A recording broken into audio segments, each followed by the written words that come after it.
Yo, what's up, guys? I'm going to be doing a breakdown and predictions video here. This is going to be for Invicta FC 49. And yeah, let's get right into it. This first fight of the night, we got Nadia Vera. She's going to be taking on Shannon Bannon. And with this fight, Nadia Vera, she's a Mexican fighter. She was scheduled to actually debut at Invicta FC 46, but that fight never ended up happening. So she's going to be debuting here in Invicta for the first time. So far, she's had all of her fights in Mexico. She got a win over a 2-1 fighter in her last fight. She went to a draw with Nadia Maya, who was recently on the Contender Series, and she went 5-2 as an amateur. She was able to go overseas. She fought in Bahrain. She fought in the Bahamas. And being from Mexico, she's going to have much less travel time than her opponent, who's from the UK. And for Shannon Bannon, she's an experienced fighter herself. She has had 12 amateur fights. She won 9-3 in those fights. Now she's 2-0 as a pro. And she's fought in a lot of different countries as well. She also was part of that IMAF competition. And, someone's always has to go here, though, so we're going to see what happens. I wasn't that impressed with Nadia Vera, to be honest with you, though. She is a grappler. She likes to close the distance and get in the clinch. She has good judo throws, and she'll hold fighters against the cage. And on the feet, she likes to box, but really has nothing overwhelming. Doesn't really look to have the best distance control. She does have a good uppercut, and she has some decent inside combinations, but she has kind of slow hands. She'll throw wide punches. And when she gets on top and her wrestling and grappling is her best asset, she doesn't really have much there. She just looks to hold girls down. She doesn't really have great ground and pound or a high level submission game. I've seen her get swept as well and give her back going for throws, and I've seen girls be able to take her down. And in her fight with Nadia Arnault, which was the draw, she had a 5-round fight there, and she got mounted. She had her back taken. She got put in some really bad positions, Vera. She was able to show a good ability to turn in and get on top when girls take her back. But she was threatened even when she was in full guard. She almost got armbarred in the first round, and she got dominated on the ground in the first couple rounds. But she was able to come back tough. She has good cardio. She had the ability to adjust in that fight, and she had the better striking there. So she started, pot shotting and moving. And I kind of expect that to be her game plan in this fight. In the 5th round, Vera did not get a takedown, mounted, and really showed a good job of kind of being able to grit through and show that she can get that draw. But she got dominated a lot in the first 2.5 rounds. But her opponent, Shannon Bannon, she's athletic. She has good in and out movement, and she has a good karate-based striking game. Really nice lead leg side kicks, and she uses her lead leg body kicks and high kicks almost like jabs. Her hands are okay. She'll dart in, dart out with 1-2s. She does throw a real nice jab high kick or 1-2 high kick combination. I've seen her knock girls down with that before. But she can overextend, get a little bit wild with her hands. Right now, her kicks are what she's really good with. She'll throw real good spinning kicks, hook kicks, question mark kicks, and those lead leg kicks as well. Very skillful kicker. She's still a little bit vulnerable with the boxing, but she's athletic and she's a good mover, so she's tough to kind of get in that boxing range and a tough striker. I think Vera will have the advantage if they're fighting in real close quarters, but the difference maker for me, I think, is the grappling. I think that Bannon, she has good control from the double underhooks position and the clinching, close the gap and get the body lock really quickly. Good head positioning. She has nice takedowns against the cage. At her top game, she isn't elite with it, but she's aggressive. She'll look for the finish, and I've seen her tire girls out, get them in bad positions, and then finish them with ground and pound. And she does make some mistakes herself sometimes, like in her fight with Chanel Dyer, she was put on her back. She pulled Dyer on top of her a couple times, but she showed a good ability even off her back to stand back up. And she was impressive as well in a fight that I saw as an amateur where she lost to Dakota Ditcheva, but Dakota, if you know about her, she's one of the best prospects, and it was a good fight. I mean, easily Bannon potentially could have won. She was able to win the first round, maybe even win the second round, and it was a title fight, so Bannon had to go 5 rounds, and Ditcheva did kind of take over in the later rounds and the championship rounds, but it was a competitive fight, and Ditcheva's a really big girl. She was able to use her size advantage, hold her against the cage, and that was Bannon's last loss. It was over 2 years ago.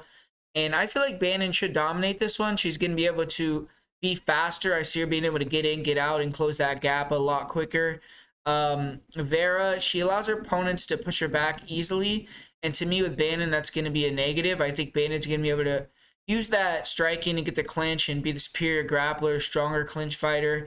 Vera isn't a bad grappler herself, but I don't think she's at the same level as Bannon. And as long as the jitters of Invicta, the travel, don't get to Shannon Bannon, I see her showing she's a good prospect here and could potentially become a UFC fighter. And yeah, I think she's going to win a decision in this fight. And the second fight of the night, this is a good matchup. I like this fight. We got Brittany Cloudy taking on Montserrat Rendon. And, you know, with Montserrat, she's making her first appearance in Invicta. She was 4-0 to start her career. And she fought in Combate. She fought in some other promotions. She just recently won the title, I guess. I don't really know if that's a real promotion. But that Freedom Fight Night where it was like Rampage versus Tito Ortiz. She won the belt in a five-round fight in that one, which is good experience. This is going to be her first Invicta fight, and her first battle is really with the scale. She missed weight in her last fight, and, you know, if she can get the victory, though, over Brittany Cloudy, that will prove she's, you know, ready for a title eliminator fight, and I think that it'll prove she's close to UFC level, especially with her undefeated 5-0 record. But like I said, first off, she definitely has to make weight, but she looks the part. I mean, she's long, lanky. She looks like she's in great shape, very strong. And as far as skill set goes, she's still developing. She just kind of at this point uses her size and her reach to throw some jabs, try to back girls up, clinch them against the cage, push them, you know, kind of cage push, and then eventually when they get tired, get the takedown. But she's really stiff. She's a little bit vulnerable to counters. She has a chin and some punching power, but her striking overall is low level. Her last fight, she fought a wrestler in Claudia Zamora, and she was able to win that fight actually with her jab, with her right hand, which is good experience because most of her fights she's had to win with her grappling, and she still isn't super dangerous, but obviously her striking, you know, winning a fight with her striking should give her confidence, and she does have some power. But really what she wants to do is just, like I said, close you down, get you against the cage, eventually get on top. And in top position, she isn't super dangerous, but she can keep the position, win by decision. And she's hard to take down, and I doubt you will have to deal with takedowns from Cloudy. Cloudy sometimes will shoot some reactive doubles, but I think in this fight, she should definitely keep it striking, try to stay at range. And I have seen, you know, Montserrat have her back taken, get put in some trouble with rear naked choke, but you know, all of her fights so far as a pro have gone to decision. She's won all 4 of them. And she has good cardio. She's strong. And she's long, rangy. And she wants to try to, you know, hold you against the cage and get you down. So she has a difficult style to beat if it goes to decision. But Brittany Cloudy, she's 4-4. But a lot better than that record indicates. She's been in the cage with some really high-level opponents. Her first fight was versus Erin Blanchfield. She lost that via split decision. She was able to get 2 wins in a row after that and then fought Haley Cowan, lost that fight via split decision. Obviously, Blanchfield, I think, is ranked, and Haley Cowan just recently got into the UFC, so high-level girls could have went either way in those fights. And then after that, she fought an Invicta girl that's a beast, Hope Chase. Got submitted in that fight after she was pretty dominant. I mean, she was dominating the fight, made a mistake, and got submitted. And then in her last fight, she lost in another fight to Serena De Jesus. So this is a make-or-break fight for her to me, though. I mean, she's lost 3 out of 5. She's 4-4, 500, 32 years old. She has to win and prove that, you know, she's a good fighter, because she is. She's a good fighter. On the feet, she's athletic. She's fast. Good distance control. She has good jabs, good crosses. She pressures well, and she has good cardio, too. Definitely, in my opinion, she has issues with aggression sometimes. She needs to be more offensive, let her hands go, and she will allow fighters to back her up way too easily, accept the clinch. Needs to get better with their footwork and not being so wild and fighting backwards, which I feel in her last fight she did a better job with striking off the back foot, but still needs to get a little bit better because I feel like she could become a really good counter striker, but she's good in the clinch, and that's why I think she's comfortable allowing fighters to, you know, clinch her. She has good knees. She does a good job of pummeling and winning the positions. And her last win, she actually won with clinch knees to the body, but that's a spot where I feel she wants to avoid against a big grappler in Montserrat Rendon, and I feel like she wants to, you know, be more offensive with her hands and striking in this one. Back up Rendon, pressure, throw a lot of feints, throw combinations, go, you know, body, go head, make her pay for trying to close the distance. And if she lets Rendon back her up, you know, then just, you know, try to get out of the clinch, maybe land some knees and then get out. Don't hang out in the clinch and give Montserrat a chance to hit a judo throw or get you to the ground. And Cloudy, she has questionable fight IQ. She's let multiple fights slip away that she should have won. So that's another thing that you kind of have to be wary of when you go into a Cloudy fight. But I think Brittany Cloudy is the better athlete and skilled fighter here. If she lets her hands go and press her, she should be able to control the stand-up. And I actually think she'll be the superior girl in the clinch as well. But that's just giving Montserrat the best chance to win. It could go either way because Rendon is going to be more aggressive and probably higher volume. But I think Cloudy's going to win in a close fight in this one. I just think she's too skilled and, a little too good for Montserrat. But I think Cloudy, if she loses this one, it's going to be a bad loss. I mean, she has to go out there and win, so I'm going to say she performs. With this next fight, we got a pretty intriguing matchup with two recognizable names. Helen Peralta, she was just on the Ultimate Fighter. She actually was a favorite to win on the Ultimate Fighter, or, one of them going in, but unfortunately she lost the first round in a split decision. It was an upset against Caitlin Neal, and she had some issues during tough. She had some alcohol issues. She was unfocused, but I'm sure she's extremely motivated to get back in the win column after that experience, and she's a hard woman. I mean, definitely a mobber. It's going to be tough to find someone who's going to be able to brawl with Peralta and come out the other side. Helen Peralta actually beat Christine Ferrer in bare knuckle boxing. And if you know who Ferrer is, that's super impressive. And Peralta's been really good in Invicta. She's 5-1, so she's going to be trying to let the good times keep rolling in this promotion. And for her opponent, Pollyanna Boutelli, she's a UFC veteran, but she's lost 3 fights in a row, got cut, and now this is her first fight outside of the UFC. She actually started the UFC pretty well. She got ranked after winning 3 out of 4 fights. She actually had a big-time opportunity. I think it was a co-main event against Cynthia Calvillo, which if she would have won, I think she would have kind of jumped up the rankings pretty high. But her last fight, she got choked out in the first round. And I'm kind of surprised she decided to come back so quickly. She's fighting just 3 months after being cut, but she must want to try to get this bad taste out of her mouth and maybe try to get right back in the UFC. But her opponent, Helen Peralta, her style, I mean, she just comes to bang. She's pretty one-dimensional. She has heavy hands, and if you stay in the pocket with her, she throws big power, big hooks, big overhand. She keeps the pressure, but she has kind of bad footwork, slow feet, and struggle to cut the cage off. And she has durability and cardio, so she will keep pressuring. If girls get tired and start to let Peralta get on the inside, then she could start beating them up and really landing heavy. She's not a great grappler, but she's strong, so she could sometimes win positions in the clinch against the cage. Her wrestling is not the best, so she can be taken down. She can be held against the cage herself, but she, is getting a little bit better with her wrestling and grappling as she continues through her career. I've seen her throw up some submissions and remain active, but she still hasn't gotten a submission, and off of her back, she's still not that good.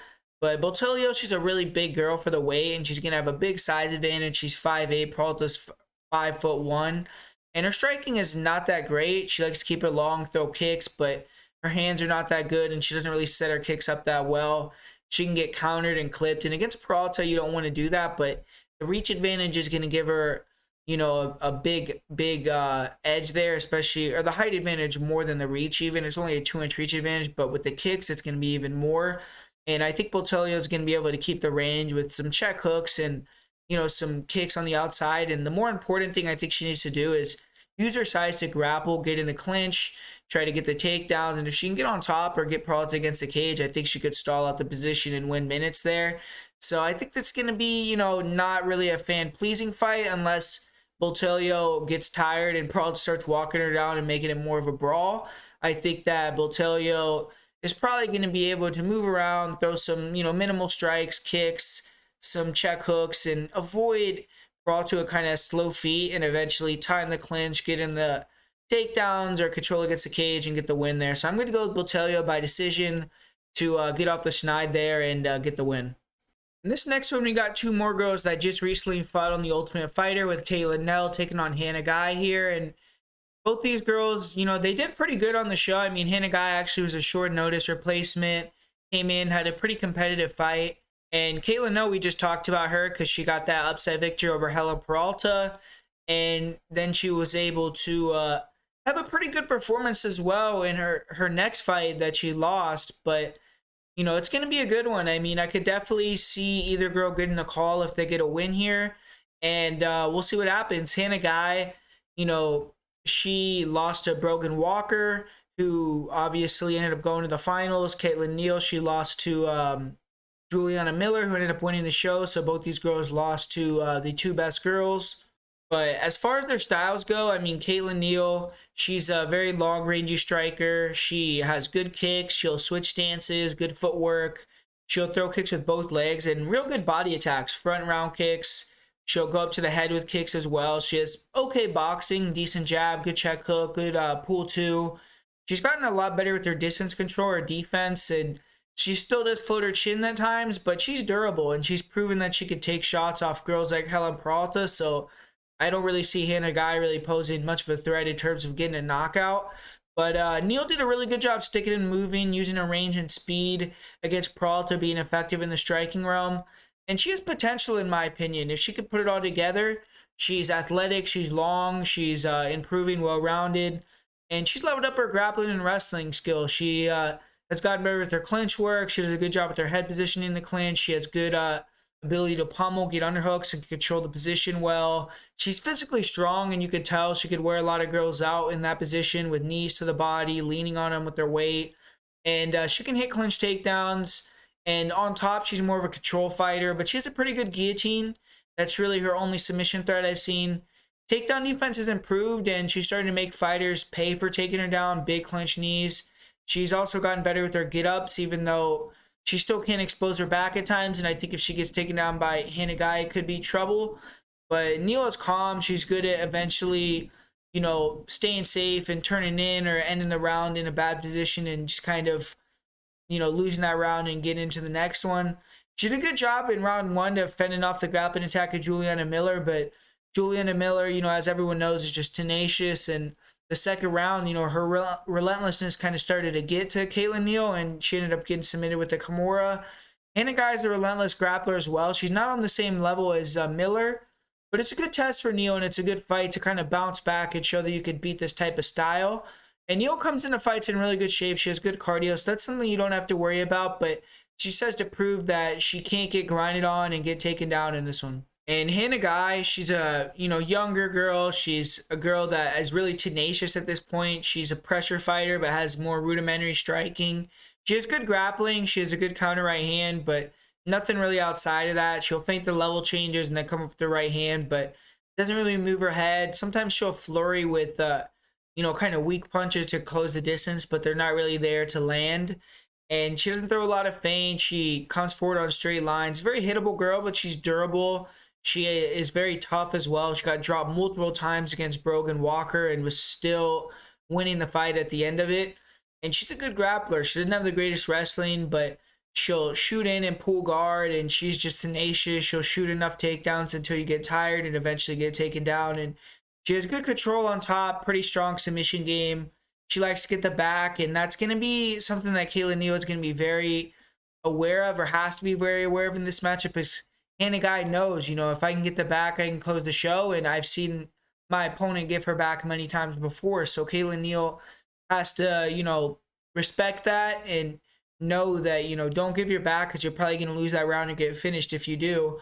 And Guy has really good cardio. She's going to push the pace. So both these girls are not going to get tired. And this is a close fight. I think it could go either way. Hannah Guy's a dog. She's going to continue to keep coming and going for the takedowns and the kill. But Neal has a, big athleticism advantage, if you ask me. She's bigger, longer, the better striker. She has the edge in the clinch. I think she's stronger. And if she can get on top and avoid giving her back, or just keep it at range and strike, then I think she can win the decision. So I think it's going to be close. I think Hannah Guy may win a round with her grappling, but I'm going to say Caitlin Neal steals a decision here and moves to 6-4.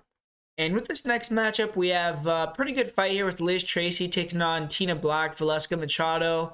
And for Liz Tracy, I think she's underrated. She doesn't really look the part, but she fights really well. She's a grappler, but she's gotten better with her striking. She's a dog. She pressures forward. There's a ton of volume. She's a bit flat-footed, but she has decent head movement, and she kind of takes shots, roll with shots, keep coming forward. She has that durability factor. She always is switching stances. She has a nice jab, throws some decent hand combinations off the jab, and pretty good low kicks as well. She'll throw some front kicks to the body, to the head. And she's difficult to hit because she's just very awkward. She never has been finished by strikes, and super dangerous, or not super dangerous in this stand-up, excuse me. She doesn't really have KO power, but she could press you, get you tired, and eventually she's going to want to get you to the ground. She's a jiu-jitsu girl. She competes pretty regularly on the jiu-jitsu scene. And Tracy, she's a purple belt. She has good submission game. She has good timing on her takedowns, good singles, good doubles. When she gets to the top position, she's pretty methodical. Her top control is good. She likes to slowly move into more dominant positions. And in her last fight, she looked really good on top. She won round one. She got into the mount through big round and pound at the end of the round, took the back, and looked close to finishing Danielle Taylor. Taylor looked like she got saved by the bell there. And even in the second round, Tracy was able to get the takedown again, control, and ended up beating a UFC veteran in that one. But she can't be taken down herself. She comes forward square, flat-footed in straight lines, and fighters with good wrestling can take her down, but they have to contend with her guard. She has good leg attacks, other submissions, get sweeps. She hasn't gotten a finish in a while, but she's always a threat to get the submission. She has good rear naked chokes and decent attacks from her full guard. And her cardio is good. She's not going to slow down. One thing is she has to get the weight under control. She missed weight for her last fight, so we're going to see if she does that again. That also could be kind of a tactical thing because obviously she likes to grapple. And with Velasco Machado, I wouldn't be surprised if she comes in overweight again, Liz Tracy. But with Tita Black, Velasco Machado, I really like that nickname. But she's a Brazilian fighter who's on the cusp of getting into the UFC. She's won 7 of her last 8 fights. Her one loss was a close fight that was on the Contender Series against Pierre Rodriguez. And she was a big underdog in that fight, and she had a really good showing even in the loss. And she arguably could even be undefeated because her 2 other losses were split decisions. That one was a close decision. But she came back, got the win in her last fight, but not really a win you could take much out of. She beat a 2-4 opponent and got a first-round finish over in Brazil. But all of Black's wins so far have been in Brazil.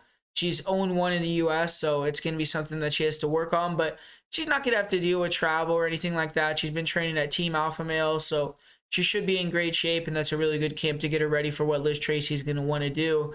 And Tina Black, she's a great athlete, very long, rangy. She's a finisher. She's finished her last 5 wins in a row. Really fast, fluid hands, really nice jab, good 1-2s, 2-3s, 3-2s, 1-3s.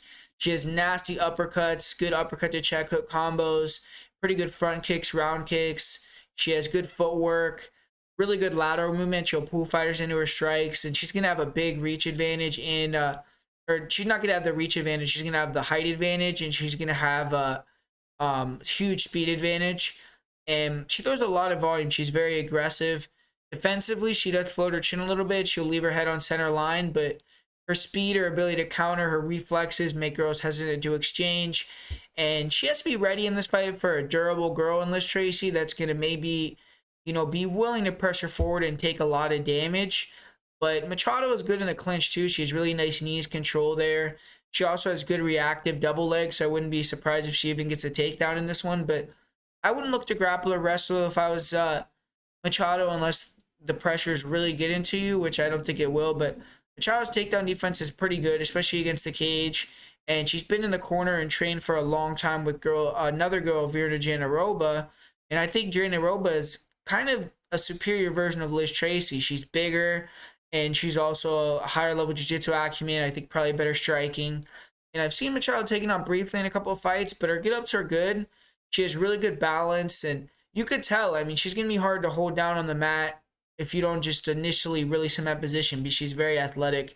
And she has great cardio. She's a dog herself. She proved that in her last fight with Pierre Rodriguez. And I see Machado getting the better of this one with her speed, her slickness, her striking.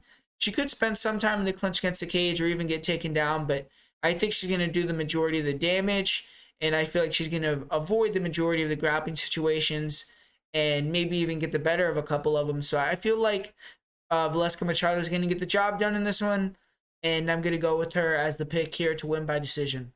And this next fight in the co-main event, we got a late replacement fight with Maiju Suetoma. She's going to be taking on Ketlin Souza. And with Suetoma, she is coming in here on short notice. She has a very padded record. She has beaten a lot of girls that, had no fights or were 0-1 or 1-1. So a lot of her early victories where she got finishes are kind of null and void. She has 7 finishes against pretty weak competition. But she's a grappler. She wants to pressure forward and go for the double. And early on, she has good takedowns and solid control. But I don't see her as a big threat to finish on the ground, even with all the finishes she has. She is 1-6 in decisions, and she just, I don't know, she has a real odd style where I've seen her get the takedown in that first round, and I don't know if it's a cardio thing or what it is. It must be, because after that, she just circles around for the entirety of the fight. I mean, no offense on the feet, just 100% defensive, just circling and circling, and it's a real strange thing to see. I mean, if you watch her last fight against Lucy Pudilova, she won the first round clearly, getting the takedown. And then in the second round and the third round, I mean, she took a couple stands where she came forward with some sloppy punches, tried a couple takedowns, but for the most part, she was just moving around and not doing anything. So I get why she's 1-6 in decisions. And for Ketlin Souza, this is going to be her first fight in Invicta, her first fight in the U.S. She also hasn't fought in over a year, so I don't really like her at that minus 305 price tag, but I do see her as the superior fighter. She's significantly younger, and she was fighting at a higher weight. Now I think she's coming down to a more optimal weight class, and she's a good boxer. She has good pressure. She has good combos, good body head attack. She's aggressive, pushes the pace. She could struggle a little bit versus movers and kickers, but not going to have that problem here in this fight. Her takedown defense is average, and she isn't great off bottom, so that's something that in this fight obviously is going to give Suetoma a chance. Souza might get taken down in round 1, but I see her staying safe and then beating down Suetoma on the feet, or at least just make it Suetoma very defensive and, winning the fight here. I feel like she could get the finish by TKO or win a decision. I just don't trust Suetoma after seeing a couple of her fights, the way that she fought after the first round. She's on a 3-fight losing streak, coming in here on short notice. Souza is a girl that's very aggressive, throws heavy, and I don't think she's going to win a part of that. Maybe she'll be able to get the takedowns and win 2 rounds, steal them, but I think that's kind of, if I had to bet on it, I would bet on Suetoma, as weird as that sounds, but I would more want to bet on a Souza by KO type of prop, and I think that Souza's going to be able to go in there and get the win, and I'm going to pick her to win this one. I just feel like Suetoma is a little bit undervalued, but I can't pick her the way that she fights. If she was more aggressive for their takedown game, then definitely would be interested, but can't do it with the way that she's been fighting recently. Then finally, we got the main event. We got the atomweight title on the line between Jessica Delboni and Jillian Decorsi. And this is a good one. I mean, there are some girls in Asia like Suwoo Park, like Sikazawa, Ayaka Hamasaki, Sihu Ham, who could maybe claim that they're the best atomweight in the world, but in North America, the winner of this fight is definitely the #1 atomweight for the region and arguably in the world themselves. And Jessica Delboni's the favorite. She's the current champ. She won the belt in her last fight. And a lot of people felt Delboni should have actually won the title a lot earlier in 2021 when she lost split decision the first time that her and Alicia Zappatello fought. And in the rematch, she did prove to be the superior fighter over Zappatello, won a clear decision. Now she's the champ, and she's been a mainstay in Invicta at this point. It's going to be her 9th fight with the promotion. She's fought some great girls. She even fought some girls up at 115. She has wins over Joyce Mara, who's 12-6, who's probably pretty close to making it to the UFC. She beat Bruna Brazil, who's a UFC fighter. She was able to beat Liana Perosian, who had a lot of fights in Invicta. And she dropped down to 105 after, in her Invicta debut, she fought Ashley Cummings. She actually lost that fight. And since then, she's arguably been undefeated. She had the split decision loss to Zappatella, but she got wins over Lazy Van Zant twice, who's a pretty high-level atomweight. She beat Harika Tiburcio, who's an OG in the fight game. She's a former Invicta champ from 2014. And then, obviously, she got the win over Zappatella.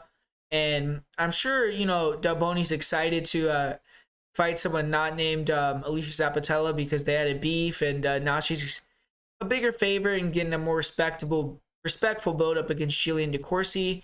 But Jillian Decorsi, she earned her title shot off the heels of her last fight, which arguably produced one of the best, if not the best, knockout in women's atomweight history. She put Lindsey Van Sant out cold. It was pretty crazy because usually you never see a 105er have the power to even drop an opponent, but Decorsi had Van Sant completely unconscious before she even hit the ground. She landed some follow-up punches. It was a really scary knockout, and that fight was huge for Decorsi because she had actually had 2 losses in a row before that. One of those was a 1-round exhibition bout as part of Invicta's one-night tournament. It was a split decision, so can't really count that as a loss, really. The other was at 115 pounds against Elise Reed, who is in the UFC now, and it was a title fight. Neither of those losses or anything really to frown at, but prior to that, her last victory had not been for over 2 years. And it's probably her final opportunity to get a major title. She came up short in CFFC against Elise Reed, but that wasn't at her weight class. Now she's at 105, but she's 38 years old, so this is probably it for her. And, you know, she's a big underdog, so let's see if she could shock some people and become the champ. But Jessica Delboni, she's a Muay Thai girl. She walks fighters down, pretty flat-footed, but good reaction time, good counters, fast hands. She loves to counter with that left hook and right cross. That's primarily Delboni's game. A lot of pressure, some occasional lead leg kicks to the legs or to the body. Then she'll throw counter combos. If she can back fighters up near the cage, then she could start to really beat them up in the pocket. She'll throw some nice body head hooks. And she's good in the clinch as well. So she's tough to beat because she does have great cardio, and she's always going to be there, pressuring forward, throwing a lot of volume. And obviously at 105, it's hard to keep girls off you with power. But Delboni does come in without many feints. She's very flat-footed, up and down. She's there to be hit as she enters range, and fighters just have to touch and move on her, which is what Decorsi is great at. And Decorsi has the power to keep Delboni honest, which Zapatello did not have, and not many opponents in that division do have. Delboni's going to be there for 25 minutes, though, and have the speed and ferocity. If Decorsi starts to slow down a little bit, she could start to get picked apart. And Delboni doesn't have that great KO power, but she has the volume, and she has enough power to get fighters to start shooting takedowns on her and not want to get hit. And that's when Delboni can start reversing, getting on top. And she's a strong grappler. She's up to wrestling the next level, and she's a good jiu-jitsu fighter. In the clinch, she's really strong. She's a beast there, good knees. And she's had a year plus for preparing for an Olympic level wrestler, at least she's at Patel. So obviously her wrestling was going to improve. And she's also been active on the grappling scene and competing in jiu-jitsu tournaments. And she isn't offensive with her grappling in MMA. She prefers to strike, but she walks girls down, makes girls want to take her down, and that's where she makes girls pay by clinching them, getting her knees in, getting her elbows off, working, she won't go for takedowns, but she'll reverse takedowns, get on top. And on top, she just really looks to throw ground and pound. She has no submissions in her career. But cardio-wise, she has great cardio. She's not going to slow down, and she has to push the pace in that one. That's a big strength for her in this fight. For Jillian Decorsi, she's very skilled. She's well-rounded, good athlete, solid lateral footwork, good right cross, good takedown. She does a good job pulling fighters into her right hand. She has a pretty good left hook. She's fast. She's good at darting in and out. She controls range pretty well. Big power in that right hand, like I said, so she can keep fighters honest. And if she lands clean, I mean, girls are going to feel it. Defensively, she is a bit hittable on the inside, and that's where Delboni's going to want to go and try to eat her up there. And she can slow down a little bit and slow down with the footwork, but the fight that I saw her slow down was at 115, so I think at 105 she's going to be in better shape. In this fight, she has to maintain her range, have her cardio on point, have the footwork on point, limit the exchanges, look to snipe with the right hand like she did in her last fight, and then try to mix in the easy takedowns. And for Decorsi, she's a good grappler, she's a strong wrestler, she has good control, she stays active enough on top to keep position, but she isn't a big finisher on the ground.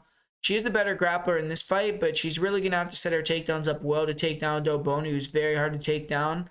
And I feel like if she starts to shoot a lot of takedowns, she could get tired, and Delboni could start to really land some nice clinch shots and start to take over the fight. So she has to be smart about how she uses her wrestling. In Decorsi's fight with Elise Reed, she did get swept a couple times, but you could see the size was a big issue. I mean, she got super deep on takedowns, and I feel like she would have got finished, or she would have finished them at 105, but she just didn't have the, the weight to get the takedowns, and sometimes she got swept where I feel like it was more a weight issue. So this is definitely her weight class at 105, and we'll see what she can do. And if I'm Jillian Decorsi, I'm going to strike a lot more in this fight, really try to set up the takedowns well and not really be kind of antsy to get the takedowns, because you can compete in the striking, stick and move. You're going to be the faster girl, and I feel like you're going to have the power edge. Try to land that big cross. As long as the cardio holds up to keep the movement going, I think she could definitely stick and move, land big, be effective. If she starts to slow down, then Delboni's going to start to tee off, get in the pocket, get in the clinch, and really beat Decorsi up on the inside. So that's kind of how the fight's going to go. I mean, Delboni has fast hands, and she throws more volume on the inside, combos. Decorsi throws more kind of ones or two-shot combos, wants to stay on the outside.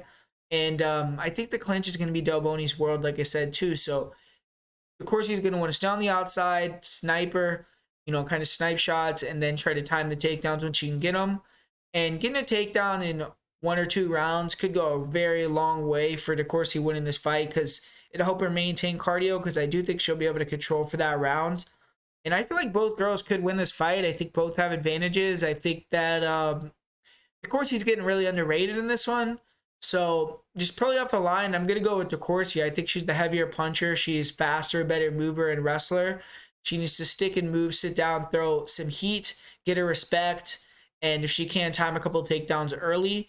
And I think if she comes in really good shape and she's able to, keep that movement going, I think she could really frustrate Delboni, maybe pull her into some easy takedowns and get the win here. So I'm going to go with the upset. And I feel like the line is way off. I think Decorsi should be more closer to like, maybe like minus 175 underdog, or plus 175 underdog, excuse me, not plus 355. So I think Decorsi's, a live underdog here, and I'm going to pick her to win this fight and get the belt. So thanks for watching, guys. It's my full card breakdown and predictions video for Invicta FC 49.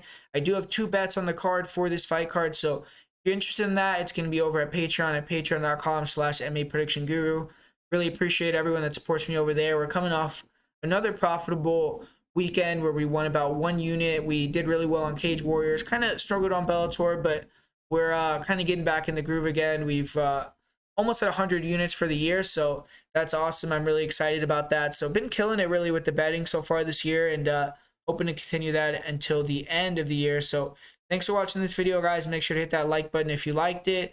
Comment down below if you think I'm crazy about the Decorsi pick or any of the other picks, or what you think about this card. And yeah, man, thanks for watching. Appreciate you supporting the channel. And if you want those bets, go to patreon.com/MMAPREDICTIONGURU. But besides that, I'll see you guys later when I'm breaking down that UFC card.